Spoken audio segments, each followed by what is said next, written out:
اللہ تبارک و تعالی نے جو ہمیں زندگی عطا فرمائی ہے وہ بہت خوبصورت زندگی ہے۔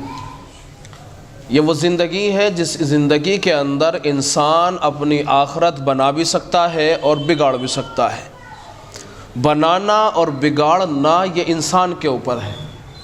اللہ تعالیٰ نے انسان کو اس دنیا کی زندگی کے اندر جو بھیجا ہے وہ ایک مقصد کے تحت بھیجا ہے، کیونکہ آپ جانتے ہیں کسی بھی چیز کا وجود کوئی نہ کوئی مقصد ثابت کرتا ہے۔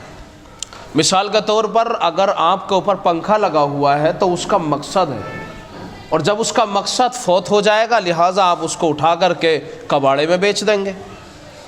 تو ہر چیز کا اور ہر شے کا کوئی نہ کوئی مقصد ہے۔ انسان کو پیدا کرنے کا اور اس دنیا کے اندر بھیجنے کا بھی اللہ تعالیٰ کا مقصد ہے۔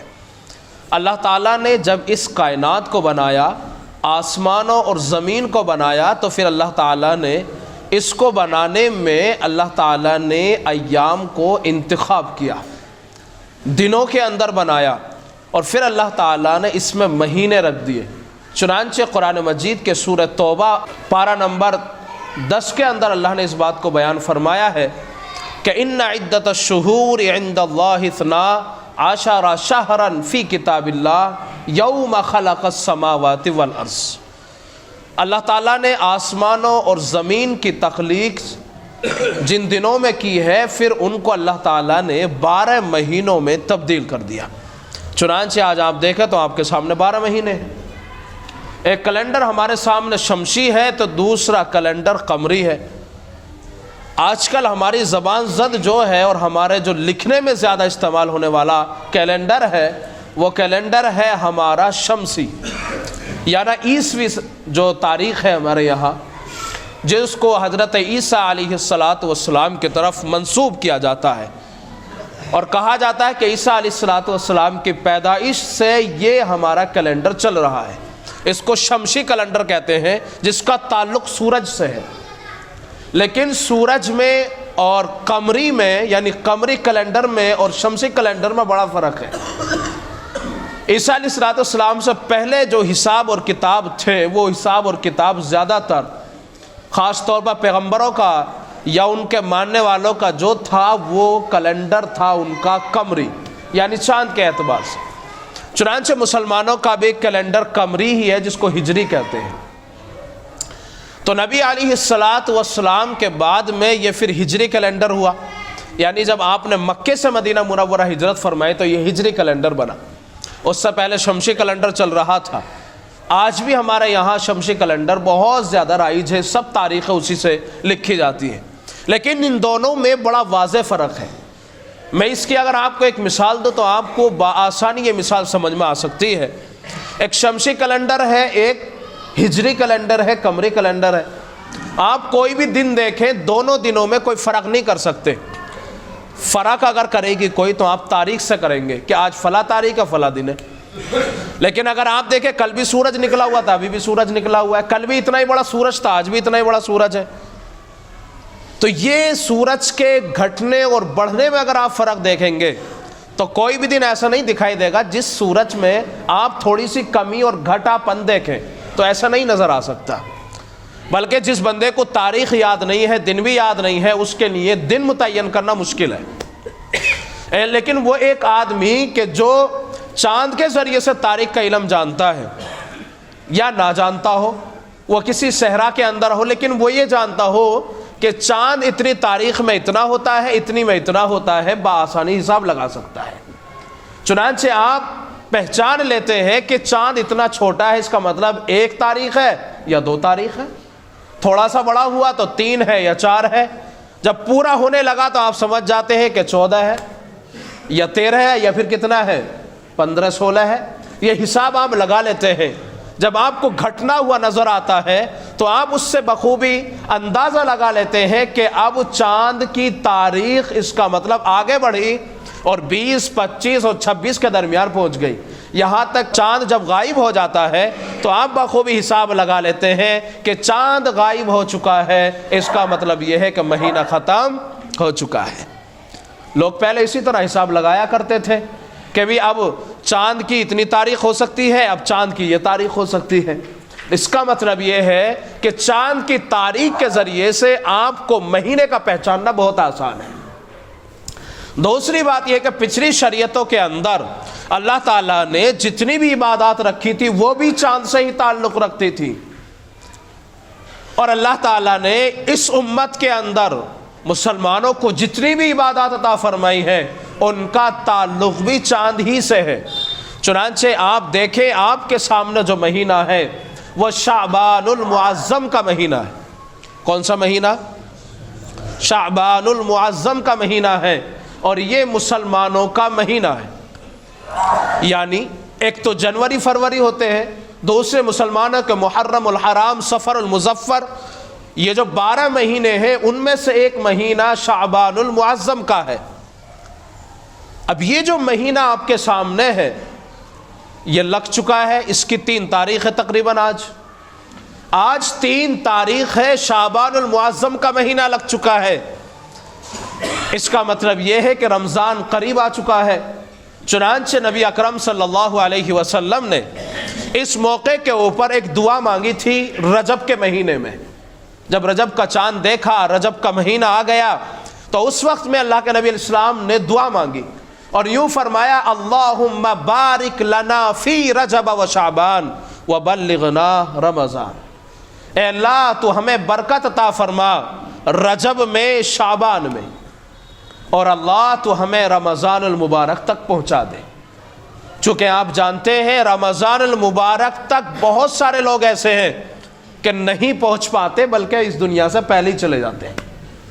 پچھلے سال کتنے لوگ ہمارے ساتھ میں یہی موجود تھے، لیکن اس رمضان میں ہو سکتا حاضر نہ ہو۔ پچھلے سال شعبان کے مہینے میں کتنے سارے لوگ ہمارے ساتھ تھے، لیکن اب بہت سارے ہمارے ساتھ نہیں ہیں۔ اگلے سال معلوم نہیں ہم رہیں نہ رہیں، تو نبی علیہ الصلوۃ والسلام نے اللہ سے یہ دعا مانگ لی، اللہم بارک لنا فی رجب و شعبان، رجب کے مہینے میں بھی برکت عطا فرما، شعبان کے مہینے میں بھی برکت عطا فرما۔ اے اللہ جو سب سے بڑی برکتوں والا مہینہ ہے رمضان المبارک، اس تک ہم سب کو پہنچا دے، تاکہ اس رمضان المبارک کی برکت سے ہم مالا مال ہو جائیں۔ یہ نبی علیہ الصلوۃ والسلام کی دعا ہے۔ رمضان المبارک کے مہینے کے علاوہ، جس کے اندر آپ صلی اللہ علیہ وسلم سب سے زیادہ روزہ رکھا کرتے تھے، اس سلسلے میں اسامہ بن زید نے اللہ کے نبی علیہ الصلوۃ والسلام سے سوال کیا۔ اسی طرح کا ایک سوال حضرت عائشہ صدیقہ رضی اللہ تعالی عنہا نے کیا۔ اسامہ بن زید بن حارثہ نبی علیہ الصلوۃ والسلام کے منہ بولے بیٹے تھے۔ زید بن حارثہ کو زید بن محمد کہا جاتا تھا۔ تقریباً 30 سال تک حضرت زید کے ساتھ میں محمد الرسول اللہ صلی اللہ علیہ وسلم کی نسبت لگی ہوئی تھی۔ آپ کا ایک مقام تھا، آپ کو زید جو کہا جاتا تھا وہ محمد صلی اللہ علیہ وسلم کا بیٹے کے طور پہ کہا جاتا تھا، کیونکہ پیارے نبی صلی اللہ علیہ وسلم نے زید کو اپنا منہ بولا بیٹا بنا لیا تھا۔ اور جس کو منہ بولا بیٹا بنا لیا، عرب کے اندر یہ دستور تھا کہ اس کے نام کے ساتھ میں اس کا باپ کا نام ہٹ کے اس کا نام لگے گا جس نے منہ بولا بیٹا بنایا ہے۔ پیارے نبی علیہ الصلوۃ والسلام نے زید کو منہ بولا بیٹا بنایا۔ اب حارثہ ہٹنے کے بعد میں زید کے ساتھ میں زید بن محمد لگنے لگا۔ یہ 30 سال کا عرصہ اور اتنی اونچی نسبت اور اتنا بڑا مقام زید رضی اللہ تعالیٰ عنہ کو مل گیا۔ لیکن 30 سال کے بعد میں قرآن مجید کی آیت نازل ہوئی، سورۃ الاحزاب پارہ نمبر 21 میں اللہ فرماتے ہیں، ادعوہم لآبائہم، ان کو پکارو ان کے باپوں کے نام کے ساتھ میں، زید بن محمد نہ کہو بلکہ زید بن حارثہ کہو۔ یہ بہت بڑا دھچکا تھا، یہ نسبت چھین جانا، یہ نسبت کا چھین لینا اللہ تبارک و تعالیٰ کا زید کے لیے بہت بڑا حادثہ تھا۔ کہاں تو زید بن محمد صلی اللہ علیہ وسلم اور کہاں زید بن حارثہ، ان دونوں میں بڑا زمین آسمان کا فرق ہے۔ چونکہ زید ایک غلام تھے اور نبی علیہ الصلوۃ والسلام نے اس غلام کو اپنا منہ بولا بیٹا بنا کر کے مقام اور مرتبے کو بڑھا دیا۔ چنانچہ زید کو یہ بہت بڑا دھچکا لگا۔ لیکن اللہ تبارک و تعالیٰ نے قرآن مجید کے اندر کسی صحابی کے نام کا تذکرہ نہیں کیا، یہاں تک کہ اللہ تبارک و تعالیٰ نے نبی علیہ السلام کے جتنے بیٹے ہیں ایک کا بھی تذکرہ قرآن مجید میں نام لے کر نہیں کیا۔ آپ صلی اللہ علیہ وسلم کے نواسے ایک کا بھی نام لے کر کے قرآن مجید میں تذکرہ نہیں کیا، یعنی نام موجود نہیں ملے گا۔ کسی بھی صحابی کا قرآن مجید میں آپ کو نام موجود نہیں ملے گا، کسی بھی صحابیہ کا آپ کو قرآن مجید میں نام نہیں ملے گا، یہاں تک کہ ازواج مطہرات کا بھی نام نہیں ملے گا، خلفائے راشدین کا بھی نام نہیں ملے گا۔ اگر قرآن میں نام ملے گا تو زید کا ملے گا، فلما قضا زید منہا۔ قرآن مجید میں صرف ایک صحابی ہے جن کا قرآن مجید میں تذکرہ موجود ہے نام کے ساتھ میں، باقی کسی کی صفت بیان کی ہے، کسی کا کوئی مقام بیان کر دیا ہے، اور کسی کو تمام صحابہ کو ملا کر کے اولئک هم الراشدون کا خطاب دے دیا ہے۔ لیکن نام لے کر کے تذکرہ قرآن مجید میں اللہ تعالیٰ نے کسی صحابی کا بھی نہیں کیا ہے سوائے زید بن حارثہ کے۔ یہ دوسرا مقام اللہ تعالیٰ نے آپ کو دیا، وہاں نسبت چھین لی لیکن یہاں تذکرہ زید کا کر دیا، نام لے کر کے فلما قضا زید منہا کہا۔ لفظ زید کے پڑھنے سے آپ کو 30 نیکیاں ملتی ہیں۔ اس کا مطلب یہ ہے قیامت کی صبح تک جب تک قرآن مجید کی تلاوت کی جاتی رہے گی اس وقت تک زید کا نام قرآن مجید میں موجود ہوگا۔ یہ ہے زید بن حارثہ، ان کے بیٹے ہیں اسامہ بن زید۔ اسامہ بن زید راوی ہیں حدیث کے۔ اسامہ بن زید رضی اللہ تعالی عنہما نے نبی علیہ السلام سے سوال کیا، اچھا زید بن حارثہ یہ آپ صلی اللہ علیہ وسلم کے غلام تھے، وہ نسبت چھینی تو کون سی نسبت مل گئی؟ قرآن والی نسبت مل گئی۔ ان کی جو قبر ہے جورڈن کے اندر ہے، تو ان کے جو بیٹے اسامہ ہیں ان سے بڑی محبت فرماتے ہمارے نبی صلی اللہ علیہ وسلم۔ صحابہ ان کے اوپر بڑا رشک کرتے، کیا قسمت پائی ہے اسامہ نے، چونکہ آپ صلی اللہ علیہ وسلم کا منہ بولے تو بیٹے ہیں زید، اور زید کے بیٹے ہیں اسامہ، تو آپ صلی اللہ علیہ وسلم کے تو پوتے ہوئے۔ آپ محبت فرمایا کرتے، بہت زیادہ محبت کرتے تھے، اور ویسے بھی آپ صلی اللہ علیہ وسلم بچوں سے محبت کرتے تھے بہت زیادہ، اس لیے صحابہ کہتے تھے کیا اسامہ نے قسمت پائی ہے۔ نبی علیہ السلام کی جھولی کے اندر پڑے رہتے ہیں، آپ کی کالی کملی کے اندر لپٹے رہتے ہیں، آپ کے آستانے اور آپ کے در سے لپٹے رہتے ہیں، کیسی قسمت پائی ہے کہ آپ کی گودی میں چڑھے رہتے ہیں۔ یہ محبت نبی علیہ السلام کے اسامہ بن زید کے ساتھ میں تھی۔ تو وہی اسامہ بن زید نے نبی علیہ السلام سے سوال کیا، یا رسول اللہ میں نے آپ کو سب سے زیادہ روزے رکھتے ہوئے پایا ہے رمضان المبارک کے علاوہ شعبان کے مہینے کے اندر، وجہ کیا ہے؟ مطلب یہ ہے کہ شعبان کی فضیلت کیا ہے، چونکہ فضیلت بیان کرنا مقصود ہے، یہی آیتیں یہی حدیث مبارکہ ہمارا ہدف ہے۔ نبی علیہ السلام نے بیان فرمایا کہ رمضان المبارک کے بعد میں جو یہ شعبان المعظم کا مہینہ آتا ہے، اچھا شعبان کے معنی سمجھ لے کیا ہے، وہ ساتوں والا العظیم، جو بڑا برکتوں والا ہے، جو عظیم ہے۔ اس کا مطلب یہ ہے کہ اس مہینے کے اندر اور اس ماہ کے اندر اللہ تعالیٰ کی برکتیں، وسعتیں اور اللہ تعالیٰ کی رحمتیں خوب کھل کر کے برستی ہیں، خوب دبا کر کے اللہ تعالیٰ اپنی رحمتوں کو برساتے ہیں اپنے بندوں کے اوپر۔ چنانچہ نبی علیہ السلام نے فرمایا کہ اس ماہ کے اندر اللہ تبارک و تعالیٰ کے پاس میں بندوں کے اعمال پہنچتے ہیں۔ میری خواہش یہ ہے کہ میرے اعمال اس حال میں اللہ کے دربار میں حاضر ہوں کہ جس حال میں حالت روزے میں ہوں، یعنی میں روزے دار ہوں، اس وقت میں میرے اعمال اللہ کے سامنے حاضر ہوں۔ یہ نبی علیہ السلام کا فرمان۔ آپ تو بخشے بخشائے ہیں، آپ کو کیا ضرورت تھی اتنی محنت کی، لیکن آپ صلی اللہ تعالی علیہ وسلم نے امت کو بتایا کہ یہ شعبان المعظم کا مہینہ بڑی برکتوں والا ہے، بڑی فضیلتوں والا ہے۔ سب سے زیادہ رمضان المبارک کے بعد اگر آپ صلی اللہ علیہ وسلم نے روزے رکھے ہیں تو یہی شعبان المعظم کا یہ بابرکت مہینہ ہے، اور یہ استقبال رمضان بھی ہے، چونکہ رمضان آنے والا ہے۔ اگر آپ اس ماہ میں روزے رکھتے ہیں تو آپ کو رمضان المبارک میں روزے رکھنے میں آسانی اور مدد ملے گی، چونکہ آپ کو مشق ہو جائے گی۔ کبھی 2 رکھ لیے، 1 چھوڑ دیا، کبھی 3 رکھ لیے، 2 چھوڑ دیے، اس طرح اگر آپ رکھ بھی لیں گے تو انشاءاللہ آپ کو مشق رہے گی اور آپ رمضان المبارک میں کوئی بھوک اور پیاس کی تپش محسوس نہیں کریں گے۔ اس کا مطلب یہ ہے کہ آپ کے لیے رمضان المبارک کے آنے میں راستہ ہموار کر رہا ہے شعبان المعظم۔ اس کے ہمیں روزے رکھنے چاہیے، اس کے اندر عبادت کرنی چاہیے۔ آج میں اور آپ ان تمام فضیلتوں سے غافل ہیں کہ شعبان المعظم اور رمضان المبارک اور اس سے پہلے والا جو مہینہ ہے وہ رجب کا ہے، جس کو ہمارے یہاں کنڈوں والا مہینہ کہتے ہیں۔ کنڈوں والا بھی کوئی مہینہ ہے، بس نام رکھ رکھا ہے ہمارے یہاں۔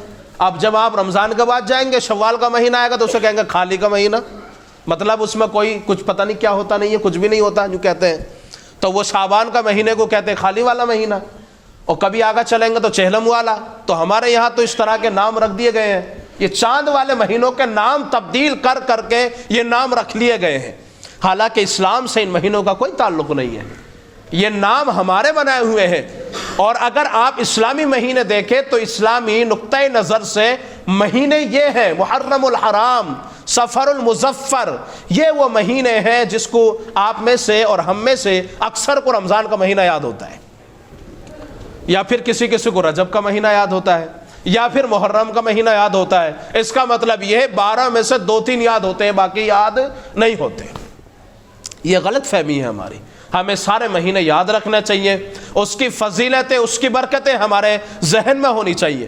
نبی علیہ السلام نے اس کی برکتوں کے بارے میں خوب واضح طور پر احادیث مبارکہ موجود ہیں۔ یقیناً جس کے لیے دعا کی ہو وہ برکتوں والا تو ہوگا نا۔ اللہ کے نبی علیہ السلام کا روزے رکھنے کا معمول ہمیشہ رہا ہے۔ ایام 20 کے اندر اللہ کے نبی علیہ السلام روزے رکھا کرتے تھے، ہر جمعرات اور پیر کو آپ کا معمول تھا روزے رکھنے کا۔ نبی علیہ السلام ایام 20 کے اندر یعنی 13، 14، 15 ان تاریخوں میں چاند کی آپ صلی اللہ علیہ وسلم روزہ رکھا کرتے تھے۔ ہمیں بھی سنتوں پر عمل کرنا چاہیے اور ہمیں بھی روزہ رکھنا چاہیے۔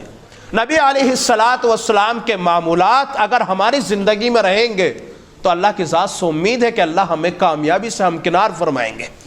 چنانچہ نبی علیہ السلام کے معمولات میں سے یہ ہے کہ شعبان المعظم کے اندر بکثرت عبادت کی جائے تاکہ رمضان میں عبادت کرنے میں آسانی ہو جائے۔